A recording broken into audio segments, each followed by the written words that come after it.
Magandang balita para sa mga pasahero lalo na sa mga madalas bumabiyahe sakay ng eroplano. Dahil simula July 2024 ay bababa na ang pamasahe sa mga airlines dahil sa pagbaba ng fuel surcharge. Magandang balita naman po lalo na sa mga kababayan nating mahilig mag-travel. Inaasahan kasing bababa ang singil sa tiket ng eroplano sa susunod na buwan. Kung bakit at magkano, alamin sa sentro ng balita ni Denise Osorio.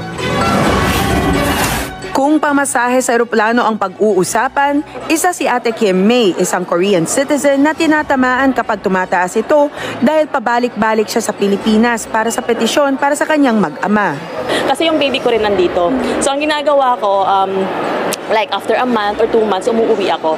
Tapos ginagawa ko, nagpapasabay ako ng mga bagahe, kung sino gusto magpasabay from Korea. So mas nakakaano ako, mas kumikita ako kung mababa yung fare. Yun yung advantage for me. Kabilang si Ate Kim May sa mga natuwa sa pagbaba ng fuel surcharge ng mga airlines sa July. Ibig sabihin kasi nito, bababa ng konti ang pamasahe sa domestic man o international flights. Si Kuya Gilbert, isang misyonaryo, minsan lang makasamang buong pamilya dahil 3 beses sa isang buwan siya lumilipad, palabas at sa loob ng bansa. Kasi ang taas ngayon ng airfare eh. Malaking katipiran po yun dahil unang-una yung instead na ibabayad namin sa airfare, sa pagkain na lang namin ilalagay. Ang ilan naman, kahit na paminsan lang dumarayo ng Pilipinas, magiging malaking tulong pa rin ang pagbaba ng presyo ng airfare.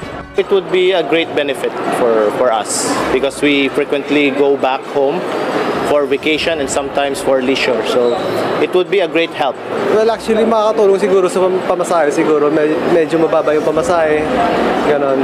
Ayon sa Civil Aeronautics Board, bababa sa susunod na buwan sa Level 5 mula Level 6 ang fuel surcharge. Katumbas nito ang pagbaba ng pamasahe ng 151 pesos hanggang 542 pesos para sa domestic one-way ticket na dating 185 pesos hanggang 665 pesos. Mula namang halos 500 piso hanggang halos 3,700 piso naman ang pang-international one-way ticket. Mula sa dating higit sa 600 piso hanggang 4,500 piso. Maasahan ang pagbabago ng mga presyo simula July 1, 2024.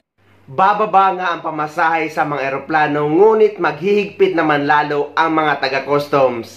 Dahil sa ginawa ni ate na pag-broadcast na pagbebenta niya ng mga products galing South Korea na inuwi niya sa Pilipinas. Hindi guys, biro lang. Pero yan talaga ang mga target ng taga-customs na pinagbabayad ng tax. Yung mga nagbebenta.